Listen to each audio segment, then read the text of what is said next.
Filosofía, Arte y Tecnología, episodio 29. Hola, bienvenidos a este nuevo episodio del ciclo Utopías en búsqueda de un mundo mejor. En los episodios pasados hemos comentado que, si bien el término utopía aparece en la obra de Tomás Moro en el siglo XVI, también son importantes ejemplos de sociedades ideales la República de Platón y la Ciudad de Dios de San Agustín de Hipona. El Renacimiento y sus épocas posteriores presentaron una verdadera proliferación de este tipo de sociedades ficticias, como la Ciudad del Sol de Tommaso Campanella y la Nueva Atlántida de Francis Bacon, que de alguna manera han influido en la conceptualización de las sociedades ideales. Sin embargo, a partir del siglo XIX, el término utópico adquiere fuertes connotaciones políticas, al asociarse al pensamiento de movimientos socialistas previos al marxismo. Y el día de hoy nos acompaña Alejandro Hernández Maimone para platicarnos un poco de Carlos Marx y del Manifiesto Comunista. Bienvenido, Alejandro, ¿te gustaría presentarte? Soy Alejandro Hernández Maimone, soy licenciado en Ciencias Políticas, maestro en Historia, doctor en Sociología. Desde hace más de 12 años trabajo como profesor en la Benemérita Universidad Autónoma de Puebla. Sobre todo he dado clases en las licenciaturas en Ciencias Políticas y en Sociología. Imparto materias que tienen que ver con filosofía política e historia del pensamiento político. Y desde el 2009 me dedico al tema de los archivos, también a la gestión documental, sobre todo en instituciones gubernamentales.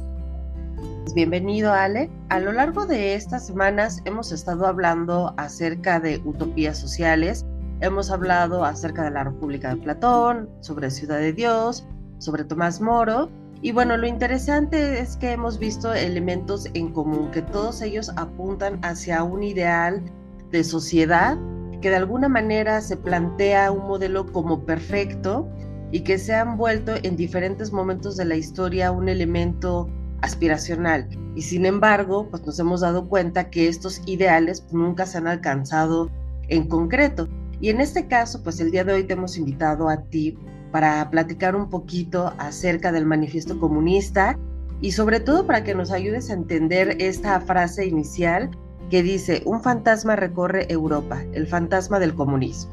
Cuéntanos, ¿de qué se trata? ¿De qué plantea o propone esta utopía? Bueno, primero, no podemos entender ni el manifiesto del Partido Comunista, ni en general toda la obra de Carlos Marx, si no ponemos en contexto la Revolución Francesa. Finalmente, todos los pensamientos del siglo XIX van a tener un carácter utópico, pero sí en un sentido de que empiezan a establecer sociedades que están mucho más apegadas a la realidad. O sea, el liberalismo también va a tener su utopía, la democracia va a tener su utopía, el republicanismo, etc. Y entre ellos, pues también el pensamiento de Carlos Marx. Y esto responde primero al espíritu de la Revolución Francesa, y desde ahí viene esta noción de que un fantasma recorre a Europa, porque finalmente estos levantamientos populares que se empiezan a dar a finales del siglo XVIII y principios del siglo XIX van a estar presentes en prácticamente todos los países. El segundo punto de partida es la interpretación y la lectura que Hegel está dando a la Revolución Francesa. Para Hegel, con la Revolución Francesa llega el fin de la historia. O sea, por fin llegamos a una sociedad donde deja de haber contradicciones, lo que habrá es que pulirla, ¿no? Y de resolver algunos temas que están inconclusos, pero en esencia la contradicción ya no existe. Esta es la diferencia de las utopías anteriores, que ya las utopías del siglo XIX lo que están contemplando no es una sociedad perfecta en el sentido de que no haya conflictos. O sea, sí hay conflictos, pero son conflictos que tienen que ver ya con la adaptación del sistema a resolver ciertos problemas internos, pero lo que ya no hay son contradicciones, es decir, un grupo que anule la vida del otro. Entonces, con esto, Hegel plantea esta noción del fin de la historia. Hay que ver que la historia se mueve a través de la lucha dialéctica, donde dos contrarios se encuentran en una situación de conflicto, y que cuando el conflicto se agrava a tal punto, hay un enfrentamiento tal que los dos se fusionan para sacar otra vez esta síntesis de la lucha de los dos, va a sacar a su propio contrario y otra vez vuelve la marcha a la historia, hasta que esta fusión deje de generar contrarios. Entonces Hegel lo que ve es que con el establecimiento del Estado de Derecho ya fue suficiente, y bueno, y de la sociedad burguesa ya fue suficiente para que no haya este tipo de contradicciones, porque en la sociedad burguesa se tiene la posibilidad que por el esfuerzo de cada quien te pueda salir adelante, mientras tenga una igualdad ante las leyes. Y lo que observa Carlos Marx es que finalmente lo que sucede es que a través del trabajo asalariado vuelve a surgir una nueva contradicción, que es la existencia de burgueses y proletarios, y por lo tanto la historia vuelve a seguir avanzando porque hay una lucha que se está activando. Entonces, lo interesante del pensamiento de Carlos Marx es que incluso en el manifiesto del Partido Comunista hay un socialismo que le llama el socialismo utópico, y que no es la doctrina que él está profesando. O sea, lo que él dice es, este es el socialismo científico. O sea, es un estudio que no está partiendo del idealismo, como lo hace Tomás Moro, sino que parte de las condiciones objetivas del mundo, a partir de las cuales ve una sociedad en la cual deje de haber esta contradicción de grupos sociales, eliminando sobre todo la parte de el salario. Y bueno, de esta dicotomía que existe entre los dueños de los medios de producción y los que están trabajando. Entonces, esencialmente el planteamiento de Carlos Marx es eliminando las características de la burguesía, que es la capacidad que tienen de poseer los medios de producción. Con esto acabaríamos con esta contradicción que existen entre dos grupos sociales y por lo tanto en las relaciones de dominación. Excelente, entonces nos damos cuenta cómo en cada momento, digamos que esta visión utópica se va ajustando, perfeccionando y sobre todo contextualizando a partir de las nuevas teorías que van surgiendo. Entonces, en este sentido me gustaría que nos platicaras un poquito acerca de la propuesta del Manifiesto Comunista. ¿Cuál era el planteamiento para organizar a la sociedad para alcanzar, digamos que, el bien común? El siglo XIX va a ser caracterizado por muchos como el siglo de las revoluciones. Y esto es porque precisamente todos los levantamientos armados que se están dando son levantamientos armados de carácter popular. Entonces se empieza a ver el despertar de una ciudadanía, aparece una noción que no se había desarrollado como tal, que es esta noción de pertenecer a un pueblo. Esto se empieza a ver como una condición necesaria para que pueda llegar a esta utopía.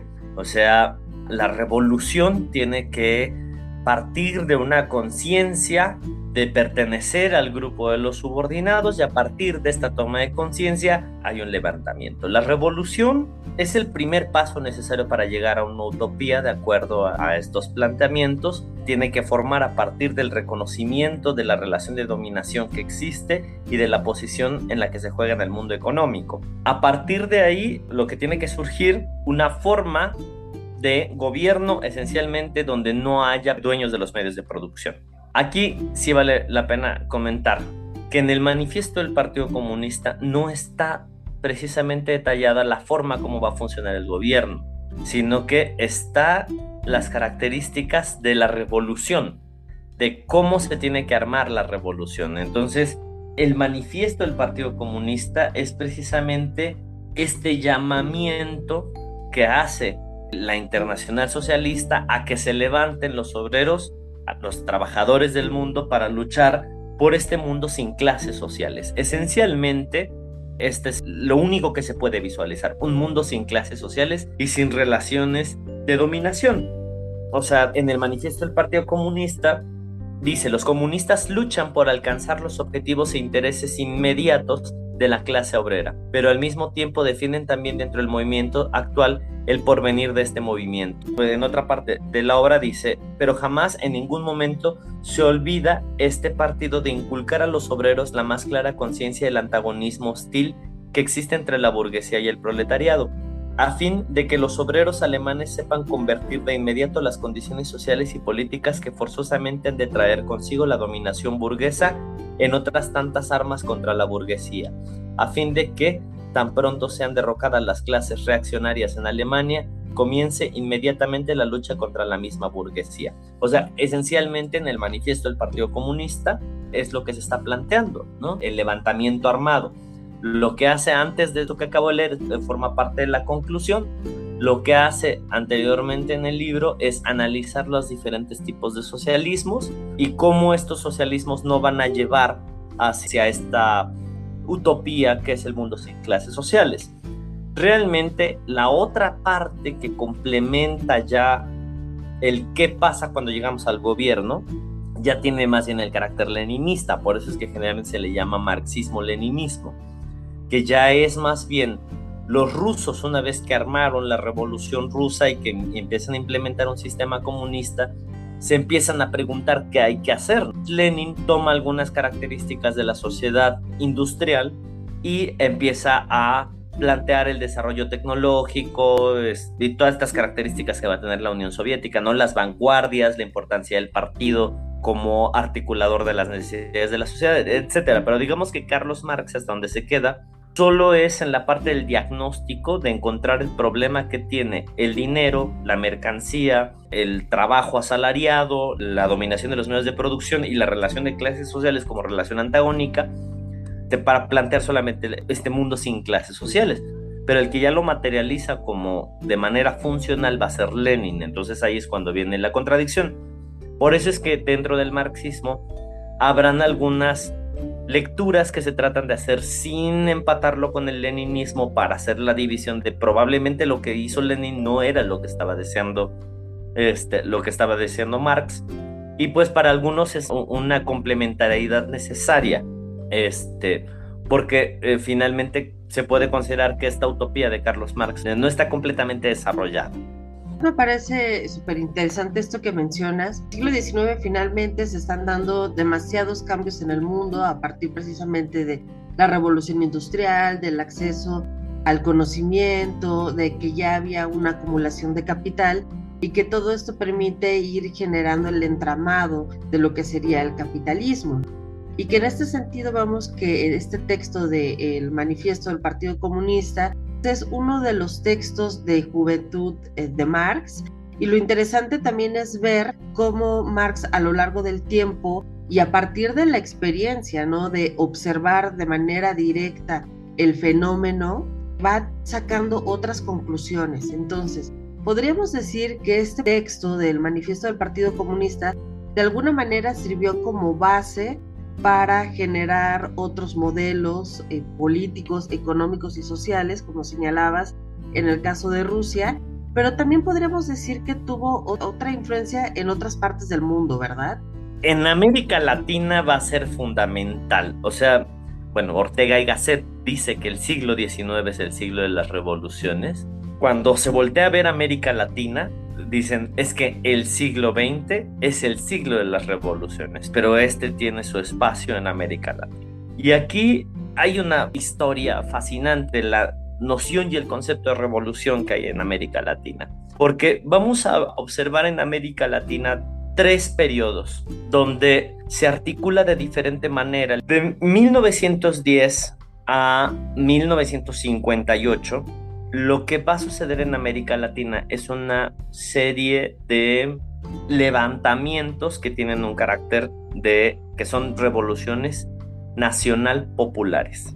Estas van a tener como eje articulador o como influencia del pensamiento la Revolución Mexicana, la Revolución Rusa y la Revolución China, pero la Revolución Rusa y la Revolución China son un ejemplo no en los términos del pensamiento comunista, sino solo como levantamientos populares. Entonces, este primer periodo que sobre todo va a tener fuerza impresionante de 1910 a 1940, le vamos a llamar las revoluciones populares.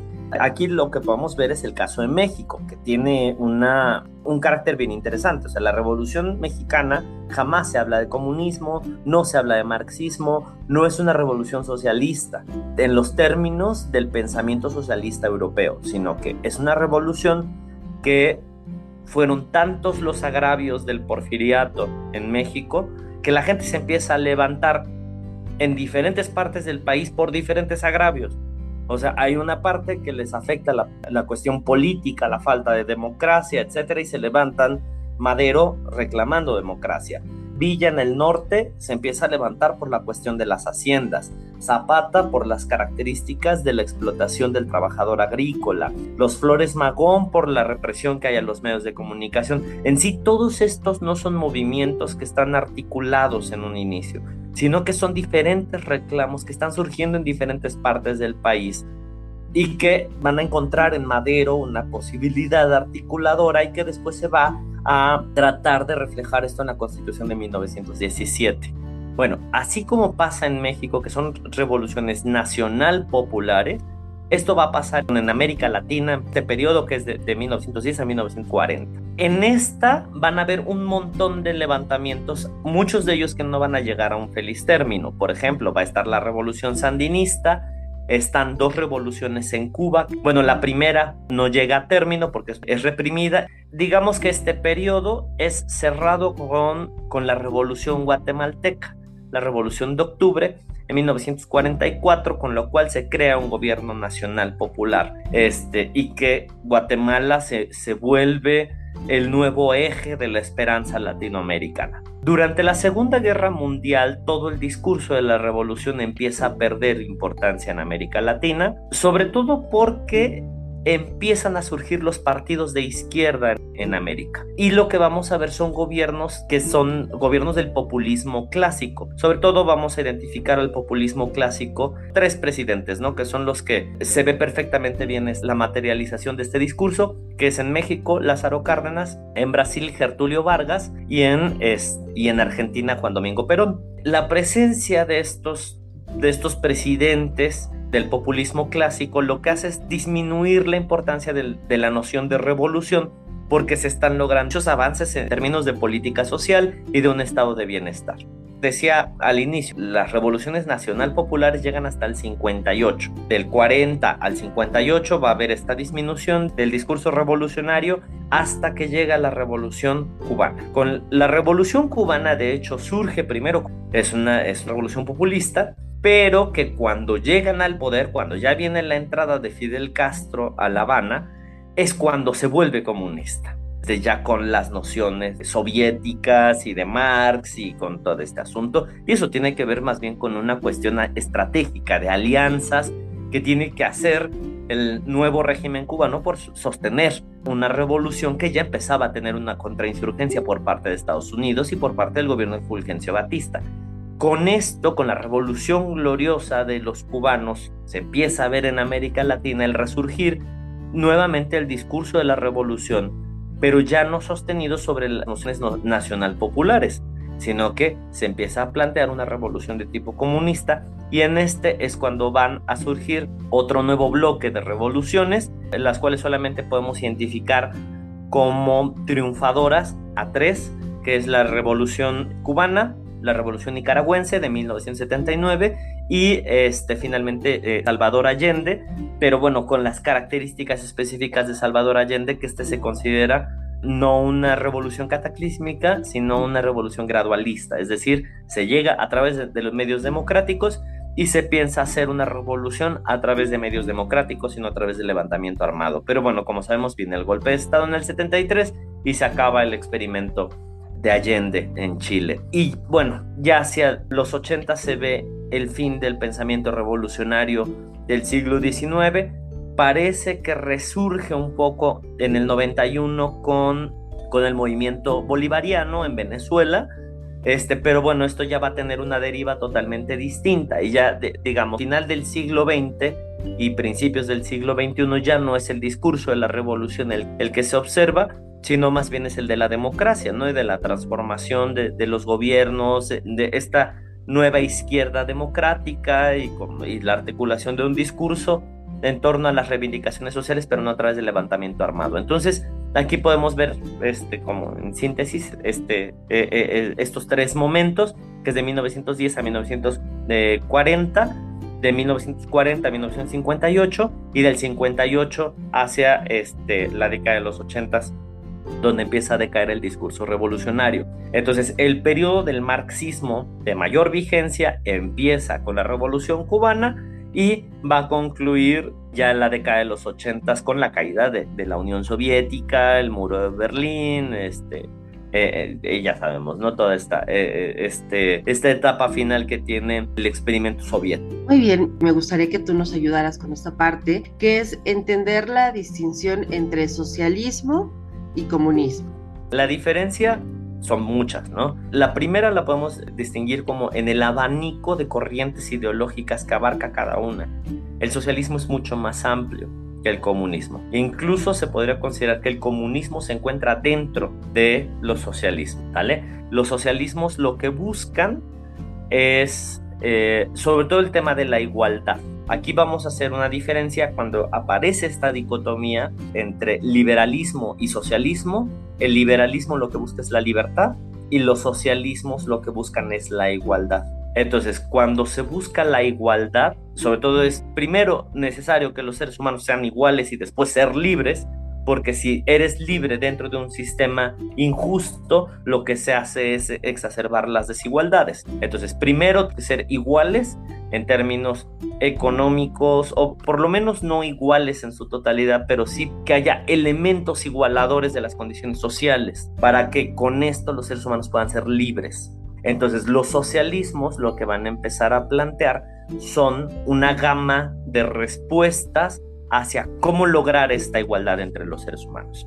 Los comunismos van a surgir en el siglo XIX como dentro de estos grupos de los socialismos, digamos de una manera mucho más radical, que lo que van a buscar es la revolución, y lo que hacen el comunismo, a diferencia del socialismo, es negar la existencia del Estado. O sea, no se niega su existencia en términos reales, sino que dentro de un gobierno comunista tiene que llegarse al punto donde el Estado no sea necesario, porque precisamente en el Estado es donde se encuentra el elemento articulador de apropiación de los medios para que una clase pueda apropiarse de esta relación de dominación. Entonces el comunismo se va a plantear como este espacio donde se dirime el Estado. Por eso es que cuando se analiza cómo materializar la revolución comunista, primero se tiene que pasar por una etapa de socialismo donde todavía hay Estado, y finalmente esto tendrá que transitar hacia el comunismo, donde ya es innecesario el Estado, porque es entre los comunes,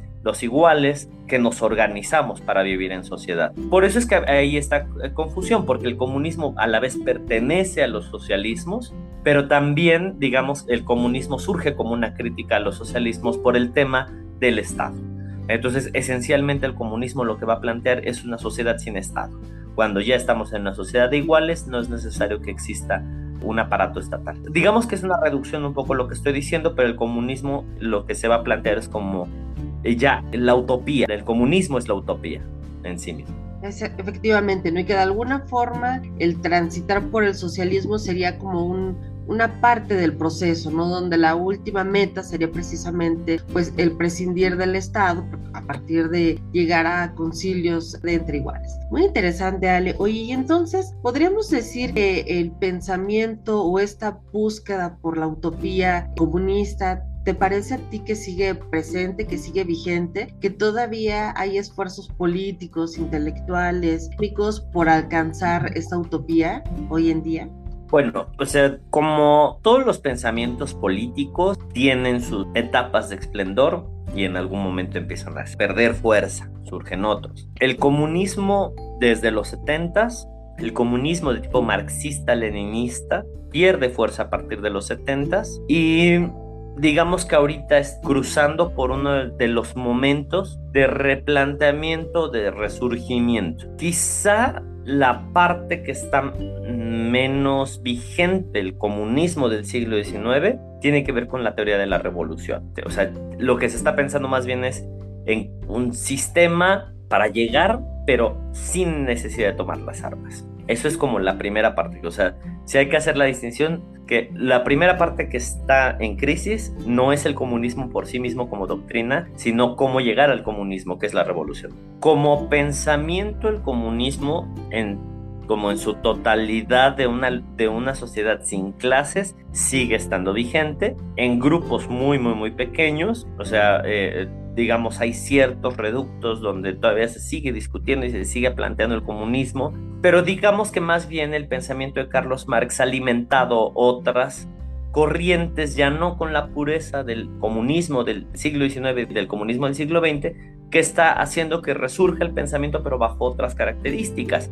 Aquí hay algunas cosas que le han llamado los socialismos del siglo XXI, y bueno, el resurgir de ciertas líneas de pensamiento que tienen que ver con el comunismo, que el pensamiento marxista está de fondo, donde sobre todo hay una crítica a las relaciones de dominación a través del trabajo, de la fetichización de la mercancía, del problema del dinero y del tema de los medios de producción. O sea, sigue estando vigente el diagnóstico que hizo Carlos Marx, pero digamos, la cuestión es que el pensamiento de Carlos Marx es una teoría de la revolución. Es muy interesante porque la mayoría de los marxistas, cuando se acaba el pensamiento de la revolución, cuando entra en crisis el pensamiento de la revolución, se convierten en los ambientalistas, es el ambientalismo anticapitalista. Entonces, digamos que ahí, por ejemplo, hay un germen de pensamiento comunista muy importante. Ya no solamente va a ser los agravios contra la sociedad lo que va a hacer de este mundo un mundo anticapitalista. Es el sistema mundo, el medio ambiente no va a soportar este sistema de producción capitalista. Entonces, digamos, hay todavía algún germen. Entonces sigue estando vigente muchos de los diagnósticos que hizo Carlos Marx y que hicieron los marxistas posteriormente. El problema es ya no a través de la revolución, a través de medios democráticos. Siguen habiendo ciertos levantamientos armados que enarbolan el pensamiento marxista, pero digamos que sí, a partir de 1989 es un pensamiento que se encuentra en crisis, el comunismo como tal, ¿no? Bueno, pues ¿te gustaría cerrar con alguna reflexión? Sí, yo creo que sí es necesario que leamos a Carlos Marx. O sea, yo de repente veo debates que hay en internet, en redes sociales, donde gente sale criticando al marxismo cuando se ve que ni siquiera han abierto un libro de Carlos Marx, sino que es a través de una crítica totalmente doctrinaria. Hay que pensar que el manifiesto del Partido Comunista es eso, un manifiesto de un partido, no es un texto académico y no representa ni siquiera una parte ínfima de la riqueza que tiene el pensamiento de Carlos Marx. Entonces, es un autor que sigue estando vigente, que vale mucho la pena leerlo, pero que está vigente como están vigentes los filósofos en general. O sea, como puede estar vigente Platón. O sea, no podemos decir, es que ya Carlos Marx no está vigente. No, claro que el pensamiento está vigente, porque esto nos constituye como sociedad. Entonces vale mucho la pena leerlo, hacer una lectura muy concienzuda de él, también encontrando las limitaciones que tiene el pensamiento de Carlos Marx. Por ejemplo, que él no había visto el surgimiento de la economía financiera. O sea, él no está viendo las bolsas de valores, no está viendo este capitalismo que es más bien líquido, digamos, en términos de Zygmunt Bauman, ¿no?